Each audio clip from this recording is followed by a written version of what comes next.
The Prince, Episode 1, The Nature of Power. Ano ba talaga ang kapangyarihan? Maraming tao ang akala ang power ay sigaw, puwersa o posisyon. Pero ayon kay Niccolo Machiavelli sa The Prince, ang tunay na kapangyarihan ay hindi palaging nakikita. Ang malakas na tao, hindi kailangang ipakita na malakas siya. Ang may kontrol, hindi kailangang sumigaw para sundin. And dahil ang totoong power ay nasa isip ng mga tao. Ang unang aral, ang kapangyarihan ay perception. Kung paano ka tingnan ng iba, iyon ang nagdidikta kung gaano kalaki ang impluensya mo. Kaya ang isang leader ay kailangang magmukhang matatag.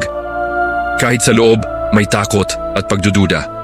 Sabi ni Machiavelli, mas ligtas ang isang pinuno na katakutan kaysa mahalin kung hindi pwedeng pagsabayin ang dalawa.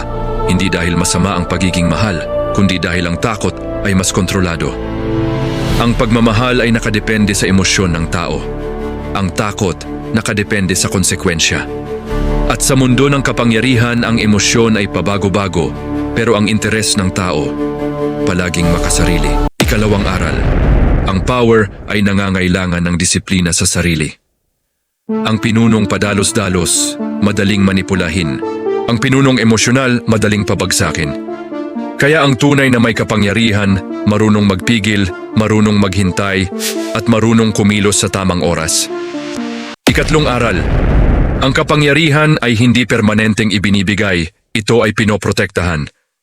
Kapag nakuha mo na ang posisyon, doon pa lang nagsisimula ang tunay na laban. Kailangan mong bantayan ang mga kaaway, lalo na ang mga nakangiti sa harap mo.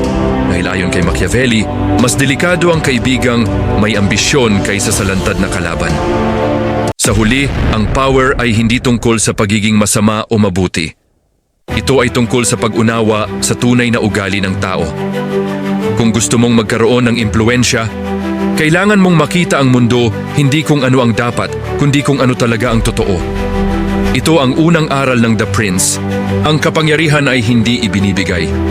Ito ay kinukuha, iniingatan at pinapangalagaan.